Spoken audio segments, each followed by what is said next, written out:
राणा सांगा के नाम से भी उनको जाना जाता है। ये राणा सांगा महाराणा प्रताप जी के दादाजी बाबा, आजकल उनको लेकर के विवाद चल रहा है। समाज में विवाद को जन्म कौन देता है? शांत समाज जो हमारा है, समाज में विवाद को जन्म कौन देता है? हमारे नेता लोग। हमारे नेता लोग जिनको हम ही लोग चुन करके विधानसभा में, लोकसभा में भेजते हैं, इसलिए थोड़ा उनको भेजते हैं कि वहां पहुंच करके आप हमारे महापुरुषों का अपमान करो, हमारे देवी देवताओं का अपमान करो, हमारे रामायण का अपमान करो, हमारे संतों का अपमान करो। जब पद मिल जाता है तो मद आ जाया करता है, और हमारे महापुरुषों का भी अपमान करने में नेता लोग बाज नहीं आते। आगरा से सपा के एक सांसद हैं रामजी लाल सुमन, समाजवादी पार्टी से वो सांसद हैं। लोकसभा में उन्होंने महाराणा सांगा के लिए बड़ी अभद्र भाषा बोली। ध्यान दीजिए, महाराणा सांगा ने अपने समय में दिल्ली के सुल्तान इब्राहिम लोदी को, क्षमा करें, सिकंदर लोदी को महाराणा सांगा ने अपने समय में दिल्ली के सुल्तान सिकंदर लोदी को 3 बार पराजित किया और बंदी बना लिया, लेकिन बाद में दया करके छोड़ दिया। अब महाराणा सांगा के ऊपर वो साहब आरोप क्या लगा रहे हैं? महाराणा सांगा के लिए अभद्र टिप्पणी कर रहे हैं।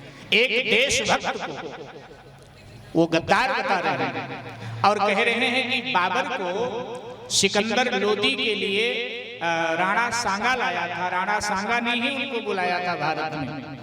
जिस सिकंदर लोदी को राणा सांगा ने 3 बार पराजित करके बंदी बना लिया, भला उसके लिए वो बाबर को क्यों लाए? जबकि इतिहास में दर्ज है बाबर को भारत में लाने वाला सिकंदर लोदी जो दिल्ली का सुल्तान था, उसका भतीजा दौलत खां लोदी जो पंजाब का गवर्नर था, चाचा भतीजा से बनती नहीं थी, तो दौलत खां लोदी ने बाबर को आमंत्रित किया था भारत में आक्रमण करने के लिए। सिकंदर लोदी का सगा भतीजा था और सिकंदर लोदी के चाचा आलम खां लोदी ने उसको आमंत्रित किया था, इन दोनों ने। और जबकि वो महानुभाव कहते हैं कि राणा सांगा ने बुलाया था, राणा सांगा ने बुलाया नहीं था। इतिहास में दर्ज है जब आगरा तक बाबर पहुंच गया था, तब राणा सांगा अपनी फौज लेकर, जब राणा सांगा को पता चला कि बाबर आगरा तक पहुंच गया है, तब राणा सांगा ने अपनी सेना लेकर के आगरा के पास खानवा के मैदान में बाबर से भयानक युद्ध किया था।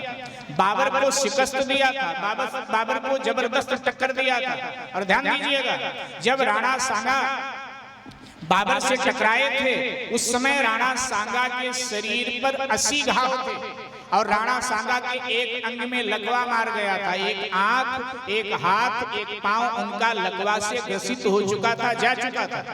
बाबर से टकराने से पहले राणा सांगा पर आक्रमण किया था मालवा के सुल्तान और गुजरात के सुल्तान ने मिल करके, तो राणा सांगा ने उन दोनों को युद्ध में पराजित किया था और उस युद्ध में राणा सांगा के शरीर पर 80 घाव आ गए थे। लेकिन उस महापुरुष ने 80 घाव की परवाह नहीं किया। भारत की रक्षा के लिए, भारत की गौरव गरिमा बचाने के लिए उस हालत में भी वो महापुरुष चित्तौड़ से चलकर और अपनी सेना लेकर आगरा के पास खानवा के मैदान में बाबर से टकरा गया और बाबर को जबरदस्त उसने टक्कर दिया। और ऐसे महापुरुष को, ऐसे योद्धा को गद्दार कहना ये कितना बड़ा अपने आप में अपराध है। तो नेताओं को शर्म करनी चाहिए और ऐसी बातों से उन्हें बाज आना चाहिए। उनका कोई अधिकार नहीं है हमारे महापुरुषों का अपमान करने का। महापुरुष सर्व समाज के होते हैं, इसलिए कभी भी उनका अपमान नहीं करना चाहिए। तो ऐसे महाराणा सांगा का भी आज जन्मोत्सव है, तो उस महापुरुष के जन्मोत्सव की भी आप सभी को मंगल कामना, बहुत बहुत शुभकामना। जय जय श्री सीताराम, जय जय श्री राधे। इसी के साथ वाणी को विश्राम देते हैं।